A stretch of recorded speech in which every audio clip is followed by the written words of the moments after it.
स्वागत है आपका विज्ञान की आवाज़ कार्यक्रम में। यह पॉडकास्ट की श्रृंखला अब तक पहुंचाई जा रही है मीडिया फॉर कम्युनिटी फाउंडेशन द्वारा, जिसे उत्प्रेरित और समर्थन दिया है राष्ट्रीय विज्ञान एवं प्रौद्योगिकी संचार परिषद ने। विज्ञान की आवाज़ कार्यक्रम से आपको मिलती है देश और दुनिया में होने वाली विज्ञान एवं प्रौद्योगिकी की अपडेट। साथ ही साथ हम करवाते हैं आपकी मुलाकात देश के उन तमाम वैज्ञानिकों और साइंस लैब से जो भारत को और बेहतर बनाने में लगातार अग्रसर हैं।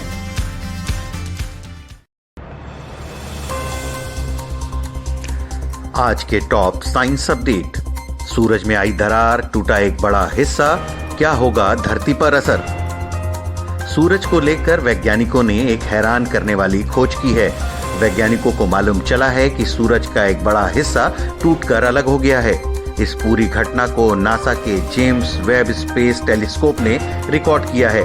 बताया जा रहा है कि सूरज का एक बड़ा हिस्सा अपनी सतह से अलग हो गया है। यह टूटा हुआ हिस्सा अभी भी सूरज के चारों ओर चक्कर लगा रहा है। अब वैज्ञानिक इस बात का पता लगाने की कोशिश कर रहे हैं कि यह घटना क्यों और कैसे हुई।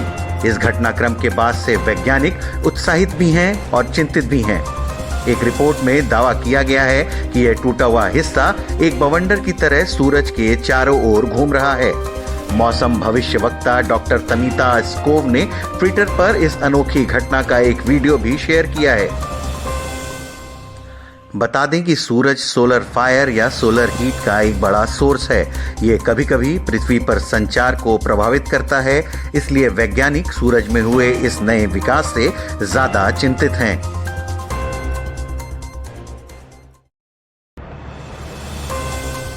हिमाचल में होगी दालचीनी की खेती, 2025 तक बाजार में आएगी फसल।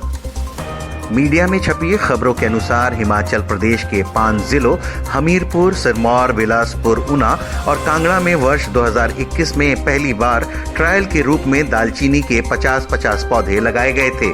वहीं वर्ष 2022 में किसानों की बढ़ती मांग को देखते हुए इन 5 जिलों में करीब 10,000 अतिरिक्त दालचीनी के पौधे लगाए गए। अब एक सप्ताह पूर्व CSIR हिमालय जैव संपदा प्रौद्योगिकी संस्थान पालमपुर से वैज्ञानिक डॉक्टर रमेश चौहान के नेतृत्व में टीम ने दोबारा इन पौधों का निरीक्षण किया है। निरीक्षण के दौरान अनुमान के अनुरूप पौधे ठीक हैं तथा पौधों की ग्रोथ भी ठीक है। अब वर्ष 2025 तक इन पौधों से दालचीनी की फसल मिलने की पूरी संभावना है। हिमालय जैव संपदा प्रौद्योगिकी संस्थान पालमपुर से योजना अन्वेषक वैज्ञानिक डॉक्टर रमेश चौहान ने कहा कि दालचीनी के पौधों का निरीक्षण किया गया है। इन पौधों से 4 वर्ष के बाद दालचीनी प्राप्त होती है। वर्ष 2025 तक दालचीनी की फसल मिलने ही लगेगी। LCA MK2 लड़ाकू विमान कब भर सकेंगे उड़ान, DRDO चीफ ने दी जानकारी। दुश्मनों को हर मोर्चे पर मात देने के लिए भारत अपनी सैन्य क्षमता को लगातार मजबूत करने की कोशिश में लगा है। देश में मिसाइल, युद्धपोत, आधुनिक उपकरणों से लेकर आधुनिक फाइटर जेट का विकास लगातार जारी है। इस बीच LCA मार्क 2 लड़ाकू विमान के विकास को लेकर नई जानकारी सामने आई है। DRDO के अध्यक्ष डॉक्टर समीर V कामत ने नई जानकारी देते हुए कहा है कि LCA MK2 लड़ाकू विमान 2028 तक उड़ान भर सकेंगे।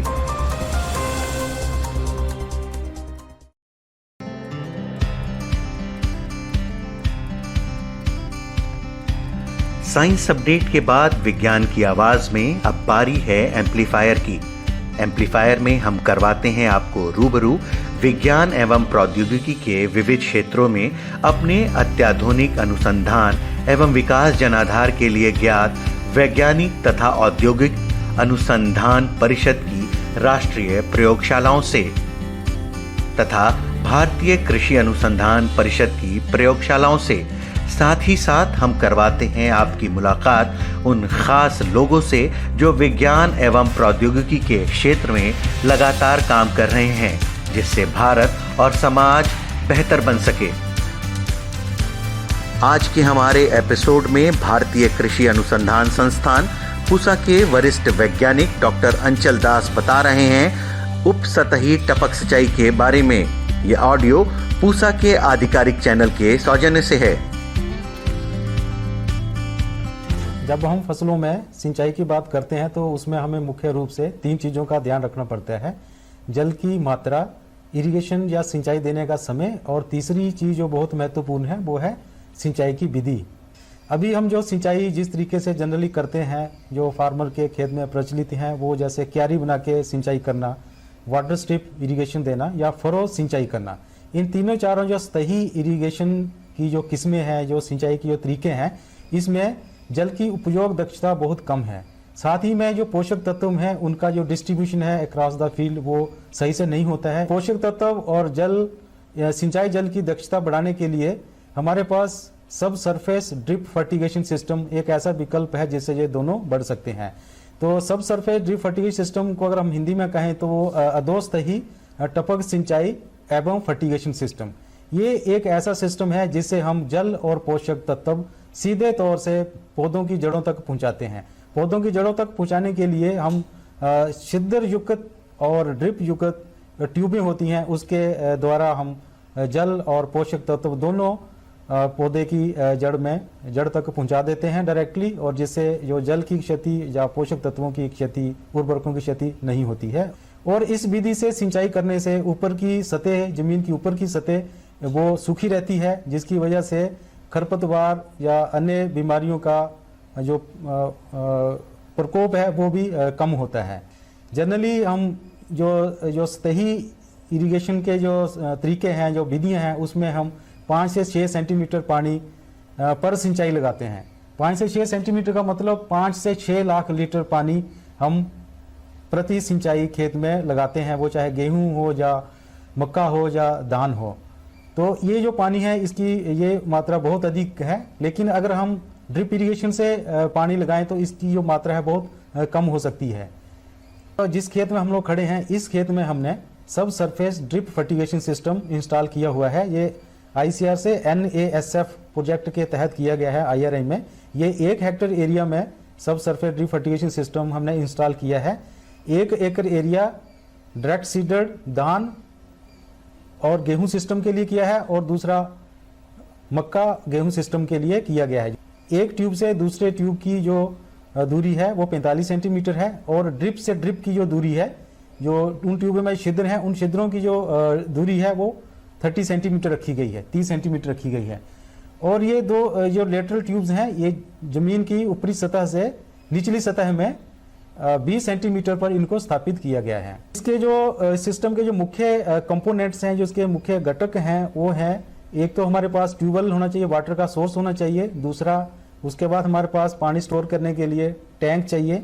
टैंक के बाद फिल्टर सिस्टम, उसके बाद एक फर्टिगेशन टैंक की जरूरत पड़ती है, वेंचुरी की जरूरत पड़ती है, और साथ में इसके आगे हमने मेन पाइप्स लगाते हैं, फिर उसके बाद सब मेन पाइप लगाते हैं, और उसके बाद हम इसमें लेटरल बिछाते हैं।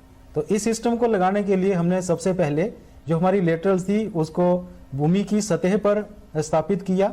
उसके बाद सिस्टम को चला के देखा। जब हमने देखा कि ये सिस्टम बड़े अच्छे तरीके से काम कर रहा है, उसमें बराबर पानी जितना चाहिए उतना निकल रहा है ड्रिपर से, तो उसके बाद हमने कल्टीवेटर, ट्रैक्टर ड्राउन कल्टीवेटर से पहले उसमें लाइनें खोदी। उसके बाद कसोला से उन लाइनों को हमने खोद के उसकी मिट्टी बाहर निकाल के, उसके बाद फिर हमने ये लेटरल जो है 20 सेंटीमीटर नीचे जमीन में उसको स्थापित कर दिया। जो हमारी खरीफ की जो फसलें हैं अक्टूबर नवंबर में हार्वेस्ट होती हैं, और हमें रबी की फसल लगाने के लिए बहुत कम समय मिलता है। तो किसान जनरली उसमें प्लेवा करते हैं, और प्लेवा करने के बाद खेत जो है हमारा 10 से 15 दिन ले लेता है बेहतर कंडीशन आने में। तो हमारा 10 से 15 दिन का नुकसान हो जाता है, हमारी फसलें लेट हो जाती हैं। लेकिन अगर हमने सब सरफेस ड्रिप फर्टिगेशन सिस्टम लगाया है तो बुवाई के तुरंत बाद हम उसमें सिंचाई कर सकते हैं। आप सूखे में से बुवाई कर दें, उसके बाद ये ड्रिप सिस्टम से हल्की सिंचाई कर दें, कोई उसमें दुष्प्रभाव नहीं पड़ेगा, और फसल की जो बिजाई का जो अंकुरण है वो अच्छे से होगा, फसल भी अच्छे से होगी। प्रति हेक्टर इस सिस्टम की जो लागत है 1.5 से 2 लाख तक आ जाती है। जो हमारा नॉर्मल ड्रिप इरिगेशन सिस्टम है या टपक सिंचाई सिस्टम है, उससे सब सरफेस ड्रिप फर्टिगेशन सिस्टम में 50,000 की लागत ज़्यादा आती है। सबसे बड़ा फायदा तो ये है, इसमें जो हमारा भूजल है उसका जो दोहन है वो कम हो जाता है और जल की उपयोग दक्षता बढ़ जाएगी। साथ ही में जल की जो सेविंग है तकरीबन 50 से 70% तक देखी गई है।